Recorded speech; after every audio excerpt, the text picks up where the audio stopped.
Padding, CSS में padding कैसे use करते हैं। टॉप से पैडिंग लेना हो, बॉटम से लेना हो, लेफ़्ट से लेना हो, राइट से लेना हो, तो कैसे लिया जाएगा। लास्ट टाइम आपको मार्जिन बताया गया था, और मार्जिन के साथ साथ letter spacing, word spacing, text transform, ये सब कराया गया था। ठीक है ना, बॉर्डर बताया गया था। आज क्या बताना है, पैडिंग। ठीक है ना, पैडिंग कैसे लेते हैं। ठीक है, ध्यान दीजिएगा। मैं स्क्रीन शेयर कर रहा हूँ और पैडिंग लेकर के बताता हूँ।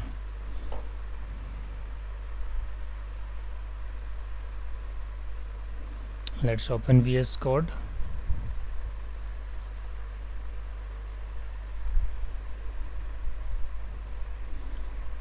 और यहाँ पे मैं HTML हेड को कॉपी कर लेता हूँ और एक फाइल बनाता हूँ CSS पैडिंग के नाम से।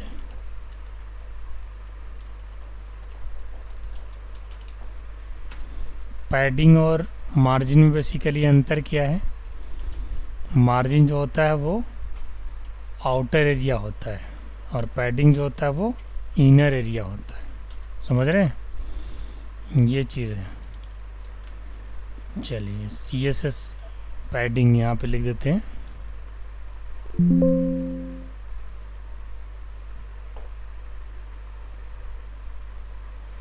ध्यान दीजिएगा,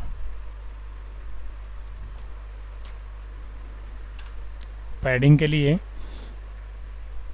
एक क्लास बनाते हैं। आज क्लास हैश से बनाते हैं। ठीक है, लास्ट टाइम किससे बनाया था, डॉट से। डॉट सेलेक्टर को यूज़ किया था, आज हैश सेलेक्टर को यूज कर रहा हूँ। ध्यान दीजिएगा, हमने एक सेलेक्टर बनाया जिसका नाम क्या दिया है, मेन डिव। विड्थ इसका मैं ले लेता हूँ 350 पिक्सल, और हाइट जो है 200 पिक्सल ले लेते हैं। बॉर्डर 2 पिक्सल सॉलिड ब्लैक लेते हैं। अगर आप बॉर्डर 2 पिक्सल सॉलिड ब्लैक इस तरीके से लिखते हो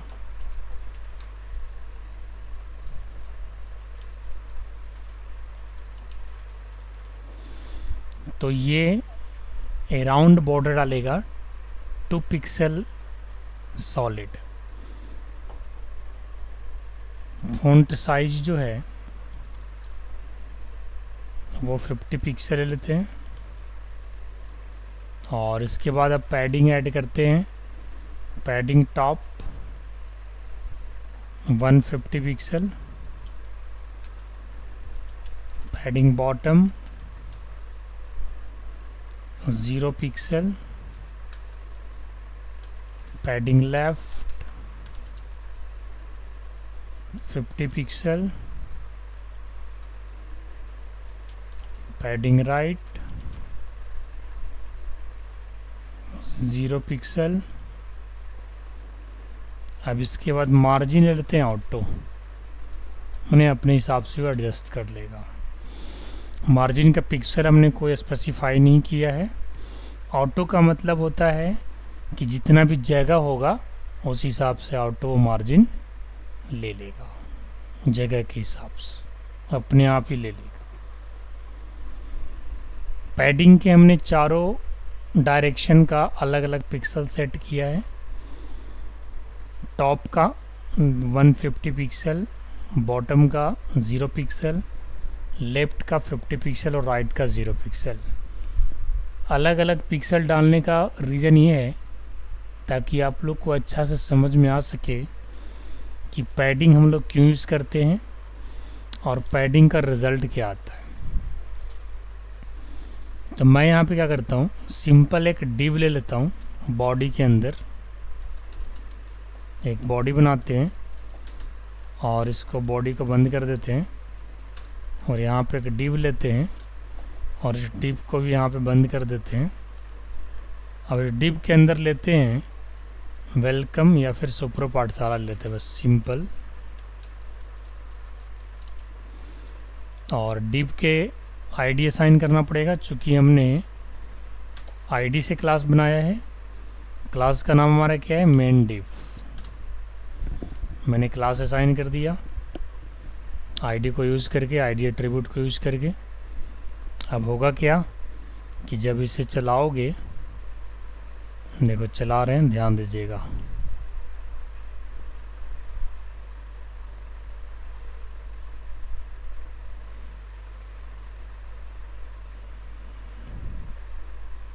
अभी आप बीटेक कौन से ईयर में हो रानी? 3rd year sir. आप फ्रेशर का रिज्यूम एक बना करके ईमेल आईडी आपको वो शेयर करूँगा, उस पर भेज दीजिएगा। आवाज कट रहा है सर। एक फ्रेशर का रिज्यूम बनाना अपना और एक ईमेल आईडी पे सेंड कर देना, मैं बताऊंगा आपको। ठीक है, समझ नहीं आया। आवाज़ क्लियर नहीं जा रहा है क्या दानिश? नहीं सर, आवाज नहीं आ रहा, लग रहा मुंह में कुछ बोल रहे हैं। आवाज़ क्लियर नहीं जा रहा है, लगता है बारिश हाँ की वजह से सर, कोई अभी आ प्रॉब्लम रहा है। है। ठीक है, ये सर अब ठीक है। हाँ मैं कह रहा था कि आप अपनी एक फ्रेशर का रिज्यूम बनाना रानी, और एक ईमेल आईडी दूंगा, उस पर भेज दीजिएगा आप। सर हम भेज दिए। हाँ ठीक किया। फ्रेशर मैसेज का बस आया सर, हम्म, मैसेज आया, get it. Got it. Yes sir. चलो समझ नहीं आ रहा सर कुछ। आवाज़ क्लियर नहीं जा रहा है जी, हवा चल रही है इधर बहुत तेज। अभी आ रहा सर क्लियर। सर ये पढ़ा लीजिए, आप फिर मैसेज पे लिख दीजिए ग्रुप पे। ठीक है, मैसेज वो मैसेज डायरेक्ट कर दो तो दानिश ग्रुप में कि send fresher resume on that, जो आपको भेजा हूँ मैं, ठीक है सर, ओके। वो आप भेज दीजिए ग्रुप में, अपना वाला ग्रुप में जो फ्रंट एंड वाला है। Okay sir. सर रिएक्ट कब तक होगा हम लोग का? अभी तो दूर है। कितना लाइक टाइम कितना लगेगा? अभी बूटस्ट्रैप वगैरह ख़त्म हो जाए, इसके बाद रिएक्ट पे चलेंगे। ओके। रिएक्ट भी पड़ेगी। नहीं लाइक, हाँ क्या बोल, वो हैकाथन जो था उसमें सेलेक्ट तो हो गया अनएक्सपेक्टली, तो उसके लिए काम करना पड़ेगा फिर ऐप वगैरह। बताइएगा, पढ़ा देंगे हम तो, रिएक्ट पढ़ाते ही हैं। रिएक्ट हम पिछले साल भी बच्चों को पढ़ाए थे। रिएक्ट में कंपोनेंट वगैरह वैसे बनाना होता आपका आई थिंक यूट्यूब पे डाला हुआ वीडियोस। है। हाँ, रिएक्ट का है, उसे देख के पढ़ो थोड़ा बहुत। स्टेप बाय स्टेप है, हाउ टू इंस्टॉल रिएक्ट वगैरह वगैरह। उसके लिए प्रीवियस नॉलेज क्या होना चाहिए? HTML और जावास्क्रिप्ट।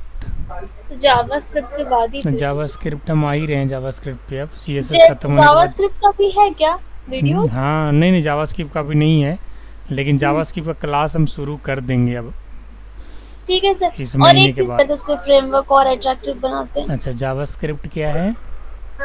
वो like it gives helps to function the website. क्या ये प्रोग्रामिंग लैंग्वेज है? नहीं। ये एक स्क्रिप्टिंग टेक्नोलॉजी है जो वेबसाइट को हाँ। डायनेमिकली हेल्प करता है क्लाइंट साइड पे। आज की डेट में फुल स्टैक डेवलपर के लिए प्रोग्रामिंग लैंग्वेज का एक आना ज़रूरी है, जो या तो पाइथन या तो जावा या तो C# वगैरह है ना। कोई एक लैंग्वेज आना बहुत ज़रूरी है। चलो, अब मैं आपको CSS पैडिंग बता रहा हूँ। CSS पैडिंग होता क्या है? अभी आप देख रहे हो सुपर पाठशाला, आप लोग को दिख रहा है? आवाज़ क्लियर जा रहा है ना मेरा? Yes sir. अब सुपर पाठशाला को देखोगे तो ऊपर से मैंने कितना पिक्सल छोड़ा था, पैडिंग कितना दिया था, 150। ये 150 है, और Yes. राइट से मैंने कितना दिया था, 0 पिक्सल। तो देखो तो ए के बाद कोई जगह है खाली? नहीं खाली है ना।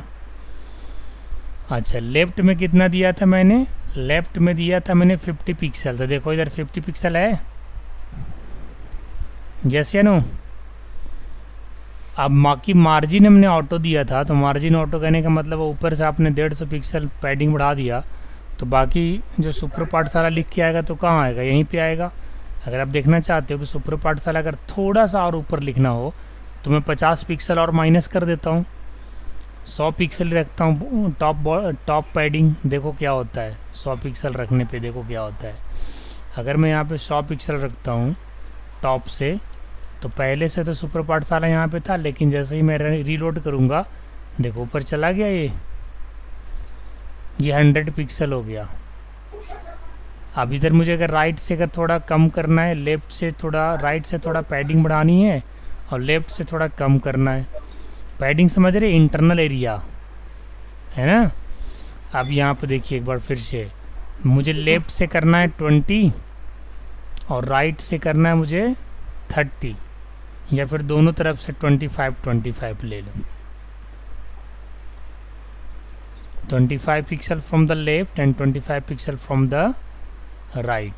अब आप देख सकते हो पाठशाला बिल्कुल यहाँ पे लेफ्ट और राइट पैडिंग आप लोग को दिख रहा होगा।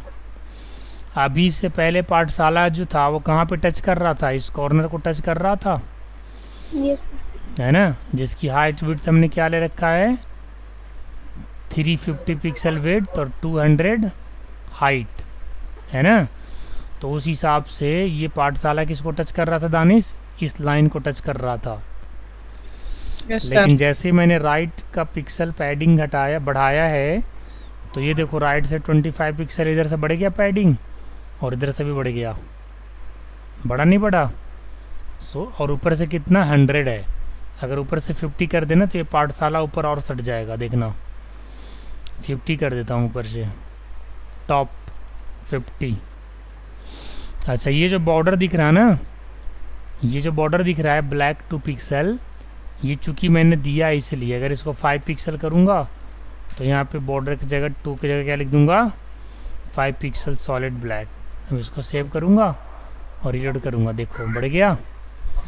अब इसकी पैडिंग कितनी है, ऊपर से कितनी है 50, राइट से कितनी है 25 और लेफ्ट से कितनी है 25। बॉटम इसलिए बड़ा दिख रहा है क्योंकि चूँकि हाइट कितना है इसका 250 है ना, विड्थ कितना है 300, इसलिए बॉटम से इतना खाली स्थान दिख रहा है, क्योंकि आपने बॉटम से पैडिंग तो ऐड किया है, लेकिन चूँकि इसका जो है, इसका जो विड्थ जो है इस बॉक्स का वो कितना है 250 है। हाँ, अगर आप सुपर पाठशाला के जस्ट नीचे कुछ रखोगे तो वो 0 पिक्सल पैडिंग पे आगे बढ़ जाएगा। समझ रहे बात को। अगर मैं सुपर पाठशाला के नीचे अगर कुछ रखूं तो ये जो है ना यहाँ पे पिक्सल जो है छोड़ देगा। अब मैं दिखाता हूँ। यहाँ पे जैसे मैंने लिखा हेलो, या फिर ऊपर लिख दिया मैंने हैप्पी और नीचे लिख दिया हमने कोडिंग। ध्यान दीजिएगा, एक सेकेंड, उस बॉक्स के अंदर नहीं आ रहा है क्योंकि बॉक्स के अंदर हमने उसको डाला नहीं है, इसलिए नहीं आ रहा।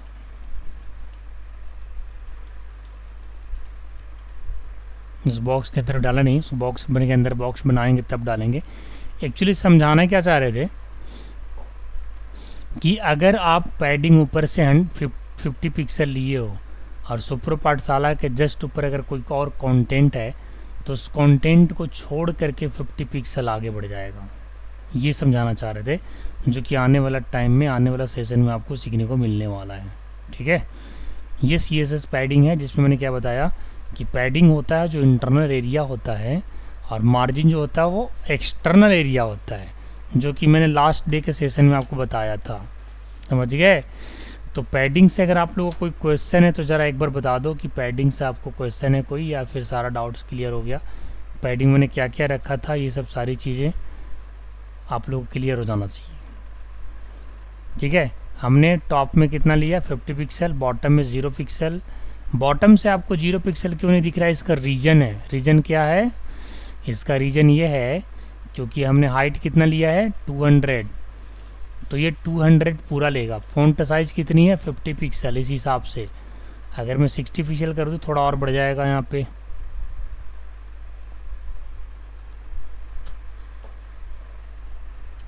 देखिए, यहाँ पे 60 पिक्सल करते हैं,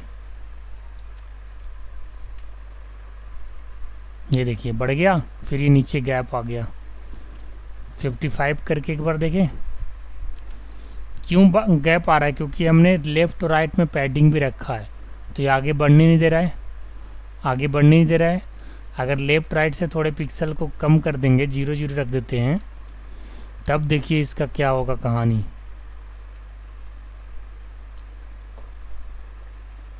लेफ़्ट राइट दोनों हमने 0 कर दिया, देखिए अब सट गया बिल्कुल, है ना। इधर से कोई भी गैप नहीं है। 25 के ऐसा तो गैप दिखा रहा था। वापस मैं थोड़ी सी साइज इसका 50 कर देता हूँ फिर से। अब आपको लेफ्ट राइट दोनों में कहीं गैप दिख रहा है? न सुप्रो एस से पहले गैप है और ना पाठशाला के एस के बाद गैप है। लेकिन गैप करने के लिए जब हम यहाँ पे 20 पिक्सल इधर रख देते हैं और 20 पिक्सल इधर रख देते हैं, तब ये गैप हो जाएगा दोनों साइड पे। तो इसी को पैडिंग बोलते हैं। इस चीज़ को समझिएगा आप लोग, ये पैडिंग हो गया। अब आप लोग को बता रहे हैं कि बैकग्राउंड कलर वगैरह जो है कैसे यूज करते हैं, कितने तरीके से यूज कर सकते हैं, ठीक है।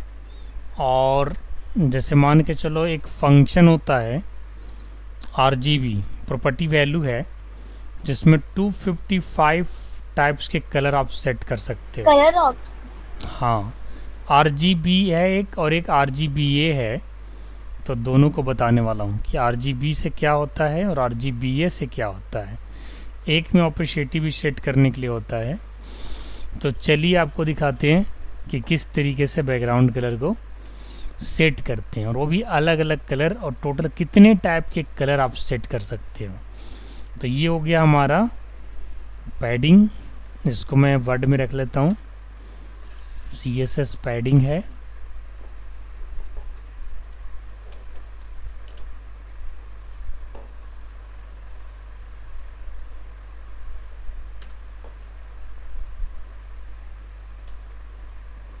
अब हम चलते हैं बैकग्राउंड कलर पे। इसकी हेड कॉपी कर लेते हैं जस्ट,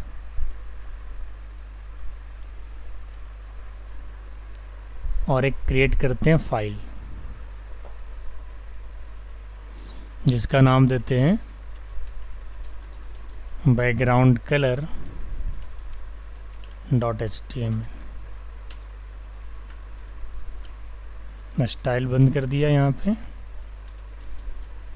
और इसके बाद फिर हमने हेड बंद कर दिया, और फिर हमने HTML को बंद कर दिया, ठीक है। अब यहाँ पे हम टाइटल CSS पैडिंग की जगह क्या लिखने वाले हैं? BG colour.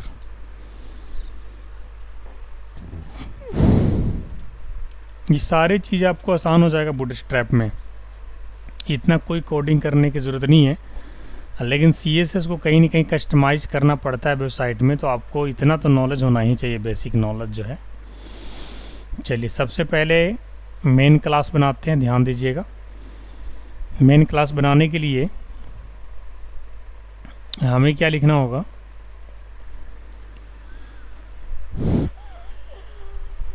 डॉट से एक मेन क्लास बना लेते हैं, मेन डिफ, और इसके अंदर विड्थ लेते हैं 500 पिक्सल, हाइट लेते हैं 500 पिक्सल, ठीक है। बॉर्डर लेते हैं 2 pixel, solid black, margin auto,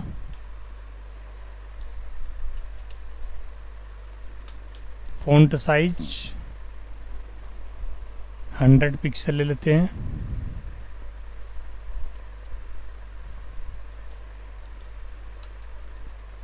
colour white रखते हैं,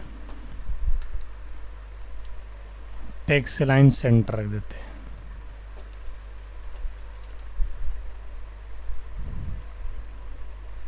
अब बैकग्राउंड कलर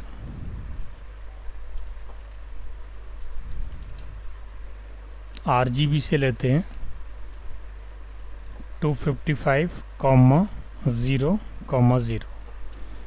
अभी मैं RGBA का यूज़ नहीं कर रहा हूँ, सिर्फ RGB लिया हूँ। RGB का मतलब समझ में आ रहा होगा आप लोग को, रेड ग्रीन एंड ब्लू, है ना। अभी RGB ले रहे हैं, इसके बाद RGBA भी लेकर के आप लोग को दिखाएंगे। स्टाइल को बंद कर दिया, और इसके बाद हमने हेड को बंद कर दिया है, बॉडी शुरू कर दिया।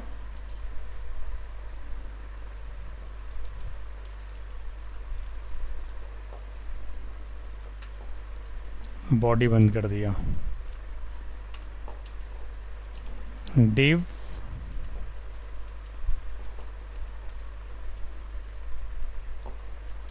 class is equal to main div और यहाँ पे लिख दिया मैंने हैप्पी कोडिंग। सेव करके चलाते हैं, देखते हैं हमारा क्या कलर बनता है और इसके बाद फिर कलर को चेंज करके भी बताएंगे आप लोग को। टोटल 255 कलर बनेंगे। हमने इसे किस नाम से सेव किया है? बैकग्राउंड कलर से। यहाँ से ओपन करते हैं इसको गूगल क्रोम में, और अभी जो आ रहा है हैप्पी कोडिंग थोड़ा ऑरेंज कलर में आ रहा है, मैं इसको चेंज करके आपको दिखाता हूँ। इसको भी साइड में खोल लेते हैं इस तरीके से, ध्यान दीजिएगा। यहाँ पे ऐसे साइड में खोल लेते हैं और एक साइड में कोडिंग को खोल लेते हैं।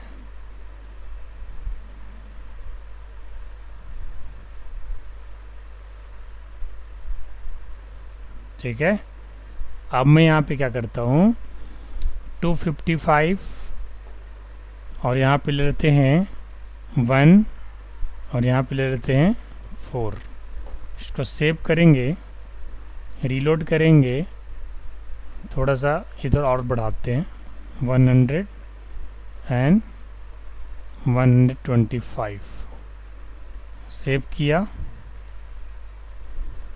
रीलोड किया, चेंज हो रहा है कुछ कुछ। 255 की जगह 200 ले लो।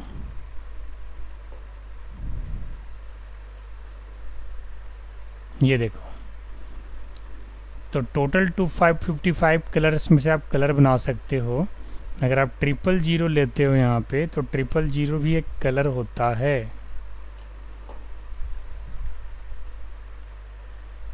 वो होता है आपका ब्लैक कलर। 255 अगर आप सभी में डाल देते हैं, समझ में आ रहा है दानिश? Yes sir. हाँ, टोटल कितने कलर्स होते हैं? 255। ये देखो बिल्कुल वाइट हो जाएगा।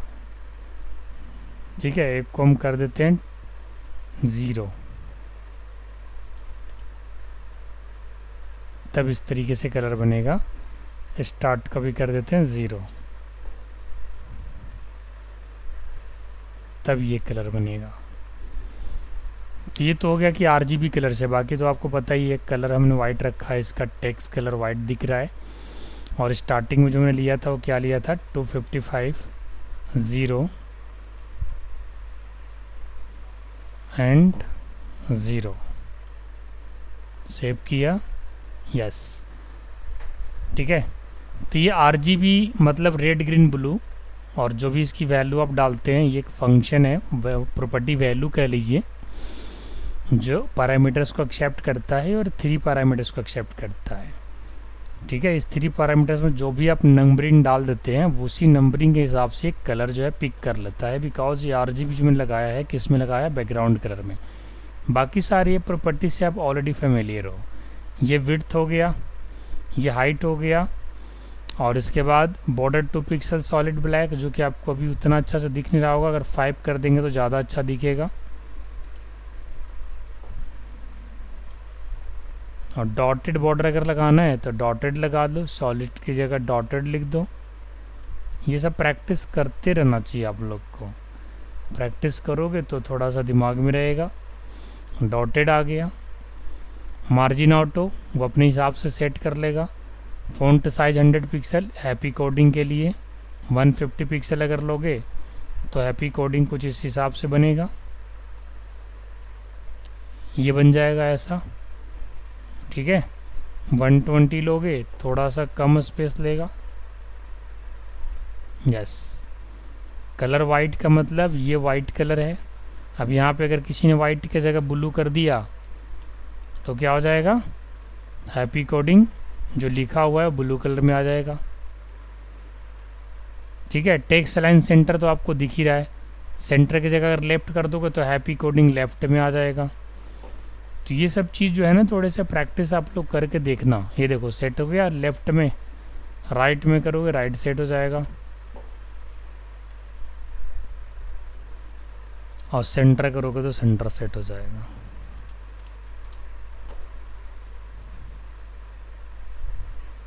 ठीक है, बाकी ये कलर आपको बता ही दिया। अब RGBA को यूज़ करके बताते हैं कि RGBA में कैसे ऑपेसिटी सेट करते हैं। ओपेसिटी के हिसाब से आप ना उसकी ग्लो को घटा बढ़ा सकते हो, जो कलर का ग्लो है। ये हो गया हमारा background colour using RGB। Background colour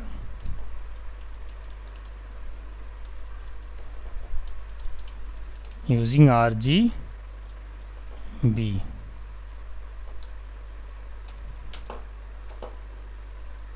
अब चलते हैं बैकग्राउंड कलर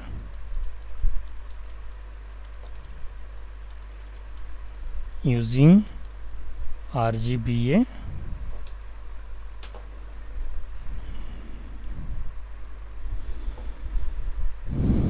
अब इसी में थोड़ा सा चेंजेस कर देते हैं, ठीक है। RGB की जगह RGBA लगा देंगे। अब यहाँ पे A जो है ना, A की वैल्यू आप कहाँ से कहाँ तक ले सकते हो, ठीक है, 0.0 to 1 तक ले सकते हो। मैं एक कमेंट लाइन में आप लिख देता हूँ 0 to 1 आप A की वैल्यू ले सकते हैं। नॉट कमेंट लाइन यहाँ पे कैसे होता है, कुछ इस प्रकार से होता है ना, ऐसे multi line comments.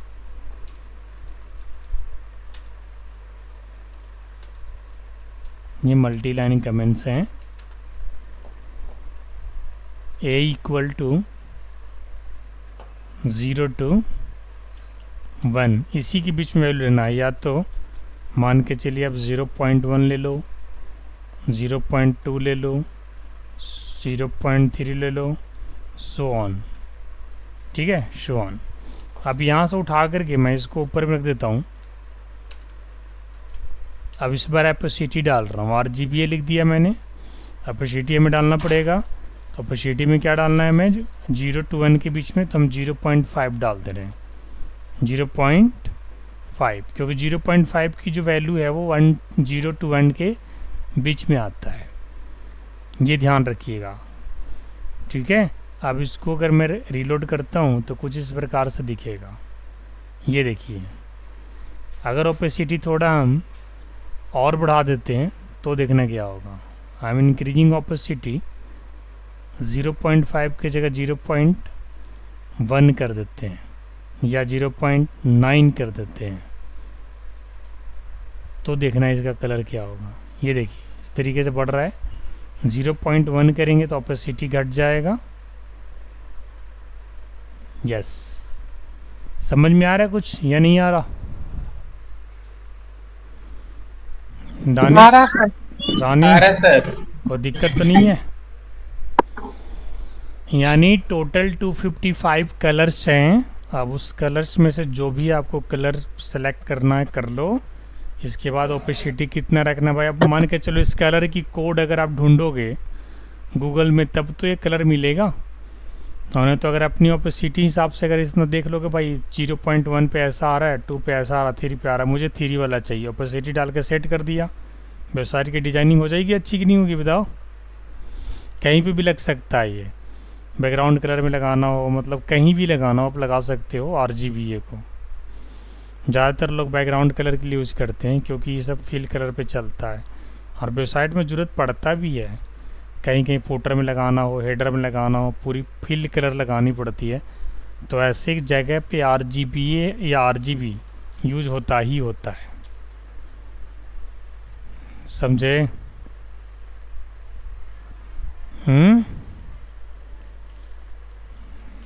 Yes sir. कोई दिक्कत नहीं ना? Yes sir. रानी लाइन पे नहीं है क्या अभी? Yes sir. समझ में आ रहा रानी? Yes sir. CSS में बायोडाटा बना ली है? हाँ। ठीक है, चलो एक हॉरिजेंटल लाइन बना के दिखाता हूँ CSS के अंदर, ध्यान देना। तो हाँ, लाइक ना, जैसे नहीं, छोड़िए, नेक्स्ट टाइम पूछूंगी वो। ठीक है, एक हॉरिजेंटल लाइन बनाते हैं जो कि बेसिकली मेनू के लिए। हालांकि आजकल बूटस्ट्रैप के ज़माना है भाई, तो कोई CSS में उतना हॉरिजेंटल लाइन बनाने जाता नहीं है, डायरेक्ट नैप बार्स को वहाँ से कॉपी करता है, पेस्ट कर देता है, हो जाता है, कोई मेहनत नहीं करना चाहता। लेकिन थोड़ा सा मेहनत भी करना चाहिए इंसान को, ठीक है। चलिए इसको पहले कॉपी कर लेते हैं और यहाँ पे ला के पेस्ट कर देते हैं। अब बताते हैं आप लोग को हॉरिजॉन्टल लाइन विद CSS। सारे प्रॉपर्टीज क्लियर है ना? कहीं कोई परेशानी तो नहीं दे रहा? हॉरिजॉन्टल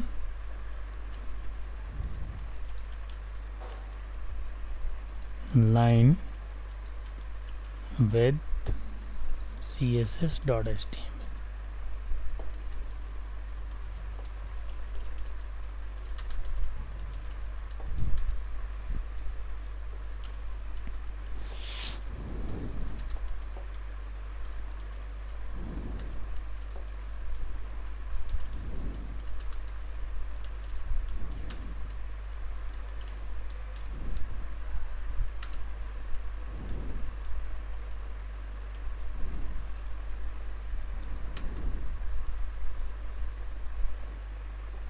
अब यहाँ पे लगाते हैं स्टाइल, ध्यान दीजिएगा।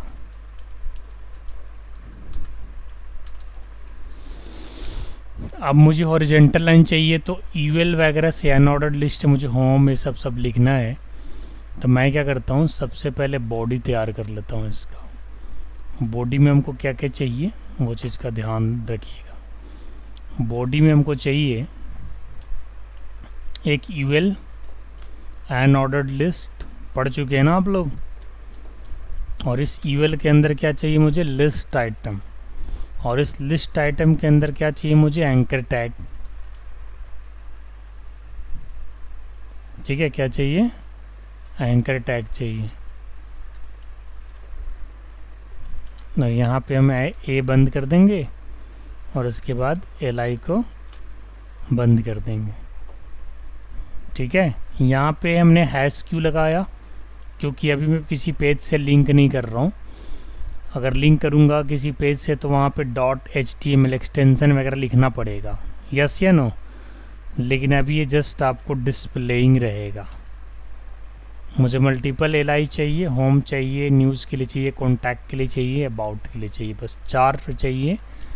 तो हम यहाँ पे लिख देंगे होम, और होम के जस्ट नीचे लिखेंगे न्यूज़, और उसके जस्ट लिखेंगे कॉन्टैक्ट, और उसके जस्ट नीचे लिखेंगे अबाउट, और यहाँ पे लिख देंगे अबाउट, यहाँ पे लिख देंगे कॉन्टैक्ट, और यहाँ पे लिख देंगे न्यूज़। ठीक है, ईवेल बंद कर दिया मैंने। अब चलते हैं स्टाइलिंग करते हैं। ए का स्टाइलिंग अलग करना पड़ेगा, यूएल का अलग करना पड़ेगा, li का अलग करना पड़ेगा। ठीक है, 3 टैग यूज़ किया हूँ, यूएल, li एंड ए। ठीक है, तो सबसे पहले यूएल की स्टाइलिंग करता हूँ, ध्यान दीजिएगा। आपको बताया हूँ कि किसी भी सेलेक्टर को डायरेक्ट टैग से भी लिख सकते हो। डायरेक्ट टैग से लिखने से क्या होता है जी रानी, उसे किसी आईडी या क्लास से कॉल करने की ज़रूरत नहीं पड़ता है। अगर आप डॉट सेलेक्टर बनाते हो तो आपको क्लास से कॉल करना होता है, हैश सेलेक्टर बनाते हो तो आईडी से कॉल करना पड़ता है, और अगर विदाउट ऐसे ही डायरेक्ट बनाते हो तो फिर वो टैग नेम से बनाते हो तो डायरेक्ट कॉल हो जाता है। आईडी क्लास के यूज़ वहाँ पे करने की ज़रूरत नहीं पड़ता है। अब मैं यहाँ पे लिखता हूँ लिस्ट स्टाइल टाइप, नन लूँगा। बहुत सारे टाइप है ना लिस्ट के, स्क्वायर है, सर्किल है ना, पढ़ाया हूँ ना। मैंने इसमें नन लिखा है। मार्जिन 0 रहेगा, 0 कहने का मतलब अराउंड 0, पैडिंग 0। अब सिर्फ है टॉप लेफ्ट राइट बॉटम नहीं लिख रहा हूँ, इसका मतलब ये होता है कि अराउंड। क्लियर है ना। ओवरफ्लो, अब ये ओवरफ्लो क्या करता है, मैं आपको इसके बारे में एक नोट्स ऐड कर देता हूँ। यहाँ पे ओवरफ्लो का यूज़ किया है। आप लोगों को पता है ओवरफ्लो का यूज़, नाम सुना है? Yes sir.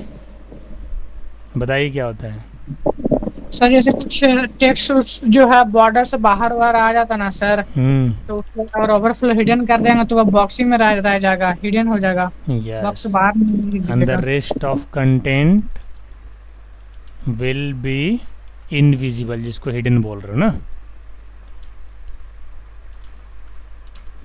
The overflow is clipped and the rest of content will be invisible. चलिए अब इसके बाद बैकग्राउंड कलर एक ले लेते हैं। बैकग्राउंड कलर कैसा चाहिए भाई, इसको हैक्स कोड में भी ले रहा हूँ। हैक्स कोड में लूँगा तो क्या लिखूँगा, हैश लिखूँगा 1 2 3 4 5 6। ये लगता है कि ब्लैक कलर का इंडिकेशन है, एक बार चुको नहीं देख लेते हैं। और इसके बाद फिर ये तो हमारा यूएल का हो गया। अब एलआई के लिए मैं एक सीएसएस तैयार कर देता हूँ। एलआई को डिज़ाइन करता हूँ फ्लॉट लेफ्ट। एलआई में बस कितना लिखने वाला हूँ, क्या लिखने वाला हूँ, फ्लॉट लेफ्ट। यानी जो भी लिस्ट आइटम खुलेगा सब लेफ्ट अलाइनमेंट से खुलेगा, लेकिन उसका जो एंकर टैग होगा, क्योंकि एलआई के अंदर ही ए है, तो एलआई के अंदर ए जो रहेगा ना उसमें डिस्प्ले ब्लॉक कर देते हैं। ब्लॉक का मतलब समझ रहे हैं आप लोग, क्या होता है ब्लॉक, इसको लिख देता हूँ यहाँ पे, display an element as a block element. आप लोग को चेंज करके दिखाऊंगा इसका मतलब क्या होता है। इसका कलर वाइट लूँगा। किसका कलर वाइट लेना हो, एलआई के अंदर जो ए है उसका। और टेक्स्ट लाइन इसका क्या रहेगा, सेंटर रहेगा। क्या रहेगा, सेंटर। पैडिंग इसमें डाल रहा हूँ 16 पिक्सल, जो कि ये ऑल पैडिंग होगा। टेक्स्ट डेकोरेशन नन डाल रहा हूँ। इसका मतलब समझते हैं सोनल, टेक्स्ट डेकोरेशन नन क्यों होता, क्यों लिखा जाता है। नहीं लिखेंगे तो अंडरलाइन आ जाएगा, नहीं लिखेंगे तो क्या हो जाएगा, अंडरलाइन आ जाएगा। अंडरलाइन सर, अंडरलाइन को हटाने के लिए। ये तो एलआई के अंदर ए का हो गया स्टाइलिंग, और एलआई के अंदर ए यानी उसके ऊपर अगर आप ए ओवर करोगे, मतलब माउस ओवर करोगे, तो क्या होगा, इसकी कलर चेंज हो जाएगा। बाय डिफ़ॉल्ट इसकी कलर क्या है, जो भी उसका कलर है, जैसे आप माउस लेके जाओगे तो उसका बैकग्राउंड कलर जो होगा वो हो जाएगा चेंज। हम एक कलर डाल देते हैं यहाँ पे, एक कलर डाल दिया कि जैसे आप माउस लेके जाओगे कलर हो जाएगा चेंज। चलिए अब इसके बाद हमको क्या करना है, यूएल को यहाँ पे बंद कर देना। यूएल बंद हो गया, ऊपर में यूएल बंद हो गया ना, यूएल तो ऊपर ही बंद हो जाना चाहिए। यस, चलिए यूएल बंद हो गया, एलआई बंद हो गया, एलआई का ए बंद हो गया। और फ्लोट क्या है ये? ब्लॉक बेसिकली क्या करता है, ब्लॉक किसी नहीं, फ्लोट। फ्लॉट लेफ्ट, वो ना अलाइनमेंट के लिए वो यूज़ होता है। फ्लॉट लेफ्ट राइट, फ्लॉट कहीं लिखे हैं हम क्या, हाँ लिखे हैं, अलाइनमेंट के लिए यूज़ होता है। हाँ, डीप में भी बहुत ज़्यादा फ्लॉट चलता है। मान के चलो डीप को डिवाइड करना चाहती हूँ ना, एक ही डीप के अंदर 2-3 डीप रखना चाहती हूँ कॉलम की तरह, तो फर्स्ट वाले डीप के लेफ्ट फ्लॉट लेफ्ट कर दो, वो फ्लॉट लेफ्ट पोजीशन पकड़ लेगा अपना। ठीक है, चलो देखते हैं इसको चला करके कैसा बना है ये, चला के देखते हैं। और तो कहीं कुछ छूटा नहीं ना, एलआई हमने ओवर कर दिया। और ठीक है, ठीक एलआई ऑफ, ठीक है, ठीक है, सेव करके चला के देखते हैं क्या नाम है इसका, हॉरिजॉन्टल लाइन विद सीएसएस।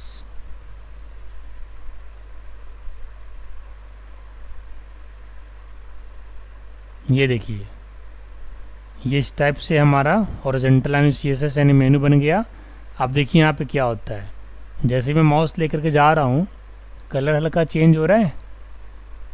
ठीक है, थोड़ा सा चेक कर लेते हैं एक बार, हैंड भी हो रहा है, कलर भी चेंज हो रहा है। शायद आप लोग को दिख रहा नहीं, दिख रहा, दिख रहा जी, ब्लैक कलर हो रहा है ना, ब्लैक कलर ना, थोड़ा बड़ा कर देते। हाँ, ये ग्रे है, ये देखिए ये माउस ओवर कलर है, ये नेविगेशन बार पे। हाँ, नेविगेशन है सीएसएस के अंदर। मतलब ये चीज़ जो है ना रानी, बूट स्ट्रैप से एक सिंगल कोड उठाओगे तो ये काम हो जाएगा, कोई बड़ी चीज़ नहीं है। लेकिन वही अगर सीएसएस बनाना होगा तो इस तरीके से उसके हर एक एलिमेंट को सेट करना होगा। सर बूटस्ट्रैप जनरली है क्या? वो एक सीएसएस की फ्रेमवर्क ही तो है, जिसमें कोडिंग नहीं करना जिसमें पड़ता है, रेडीमेड सारा चीज़ अवेलेबल है, कुछ कोडिंग नहीं करना होता, बस उठा करके रखने आना चाहिए आपको अच्छे से। फिर इसको क्यों सीखते हैं हम लोग? इसलिए ताकि जैसे वेबसाइट बनाते हैं तो वेबसाइट के लिए हर क्लासेस बूटस्ट्रैप में अवेलेबल नहीं रहे। अब प्रोजेक्ट का डिमांड तो अलग अलग हो सकता है, प्रोजेक्ट को तो उसके रिक्वायरमेंट के हिसाब से डेवलप करना होगा। तो कुछ कुछ ऐसी चीज़ें हैं जो बूटस्ट्रैप के अंदर डायरेक्ट नहीं है। हाँ, मेन चीज़ें आपको दे दिया गया है, तो वो चीज़ें आप CSS से ही कस्टमाइज़ करोगे ना। आप जैसे बूटस्ट्रैप के अंदर मेनू दिया गया, तो मेनू का बाय डिफ़ॉल्ट कलर उसका ग्रे है, लेकिन इसको चाहिए पिंक रानी को, तो अब क्या करना होगा रानी, CSS लगानी पड़ेगी आपको अपनी वाली। वहाँ पे भी तो चेंज कर सकते हैं। हाँ, तो अपनी CSS लगाओगे तब तो डायरेक्ट हाँ। उसमें कलर नहीं लिखा रहता है, ऐसे कलर पिंक या कलर रेड डायरेक्ट ऐसे नहीं रहता। ये हैशटैग 3333 याद करना पड़ेगा। नहीं तो हैश कोड है यहाँ पे। अगर आपको मान के चलो ऐसे लिखना, ग्रे लिख दीजिए आप, अगर आप कंफर्टेबल नहीं है तो, तब भी ये काम करेगा। ये ग्रे हो गया थोड़ा लाइट ज़्यादा, ग्रे हो, अब बढ़िया से पता चल रहा है। Light grey. अब ठीक हो गया। हाँ, तो वो कोई और बड़ी चीज़ होवर नहीं है। ये चोबर है ना, ये चोबर लाइक ब्लैक क्लिक कलर। करने के लिए चेंजेस। अब ये सारे प्रॉपर्टी समझ में आ रहे हैं। Yes sir. डिस्प्ले ब्लॉक अगर नहीं करेंगे तो देखो क्या होता है। हम just commenting this line. Display block अगर नहीं करोगे तो क्या होगा, ये देखो ये छोटा हो जाएगा, मतलब इस हिसाब से हो जाएगा। 100% पे कुछ ऐसा दिखेगा जो कि बहुत ही पतला है। अब डिस्प्ले ब्लॉक करने का मतलब पैडिंग के हिसाब से ले लेगा, ठीक है। पैडिंग हमने 16 पिक्सल रखा है ना, तो उस हिसाब से लेगा, इसलिए डिस्प्ले ब्लॉक को किया गया है। 16 पिक्सल ऊपर से पैडिंग और 16 पिक्सल नीचे से। और अगर आप डिस्प्ले ब्लॉक हटा दोगे तो फिर पैडिंग काम नहीं करेगा। समझे नहीं समझे। टेक्स्ट लाइन क्या है, हमारा सेंटर है किसका, इसका। कॉन्टैक्ट सेंटर में लिखा हुआ है, अबाउट भी सेंटर में है, न्यूज भी सेंटर में, होम भी सेंटर में है। अच्छा, ये जो मेनू है ना LI, ये लेफ्ट में है। बोलो क्यों? क्योंकि ये आपका UL हो गया कंप्लीट, और LI हो गया ये 4 लिस्ट आइटम। इसकी अगर अलाइनमेंट लेफ्ट रखा हूँ, किसी किसी को मन होता है कि मुझे राइट रखना है, तो यहाँ पे ना राइट कर दो, अभी राइट पोजीशन पकड़ लेगा, ठीक है। ऐसे किसी को मन रहता भी सेंटर रखना है, रहता है ना मन, सेंटर कर देगा, सेंटर चला जाएगा, इस तरीके से ऐसे आ जाएगा। हाँ, ये सही किए सर। सही था, ये मेरे को प्लॉट है, वही आपसे पूछ रहे थे। ठीक है ना, अलाइनमेंट अपने हाथ में, ठीक है। तो इस तरीके से बनाइएगा आप लोग। इसका भी कोड आप लोग को भेज देता हूँ, सब प्रैक्टिस करना, एक भी और छूटना सर नहीं अगर चाहिए। ये सारा लाइक डिफरेंट लाइंस में और लेफ्ट साइड करना पड़े तो उसके लिए फिर एक डिव ले लेना, डिफरेंट एक डिव ले करके और एक लेफ्ट डिव रख लेना और डिव के अंदर डाल देना मेन। अभी बताऊंगा कि डिव को डिवाइड कैसे करते हैं, मेन चीज़ अभी नहीं बताया हूँ। जब बूटस्ट्रैप स्टार्ट होगा ना, तो डिव पे ही पूरा सेशन है आपका। बूटस्ट्रैप में ही पढ़ाया जाता है कि डिव को कैसे एक, क्योंकि डिव क्या है, लेआउट को डिवाइड करने का काम करता है ना। छोटा सा लेआउट हो या बड़ा लेआउट हो, उसे डिफाइन करने का काम कौन करता है, डिव करता है। यस या नो। तो डिव के असली पार्टीशन आप लोग को सीखने को मिलेगा बूटस्ट्रैप जो स्टार्ट होगा तब। अभी थोड़ा पेशेंस रखिए, धीरे धीरे सीखिए। अभी registration form, login form design करके दिखाने वाले हैं, बैकग्राउंड अटैचमेंट वगैरह सब करके दिखाने वाले हैं CSS के अंदर, ठीक है। जितना भी बनेगा अभी करेंगे, इसके बाद फिर आगे बढ़ेंगे, ऑपोसिटी वगैरह आगे पढ़ेंगे, पोजीशन, ये सब सारी चीज़ें जो बेसिक है अभी CSS की बेसिक्स। क्योंकि एडवांस में तो फिर वही बूटस्ट्रैप हो गया, ठीक है ना। तो चलिए फिर आज के लिए इतना ही, और इसको मैं PDF बना करके भेज रहा हूँ और आप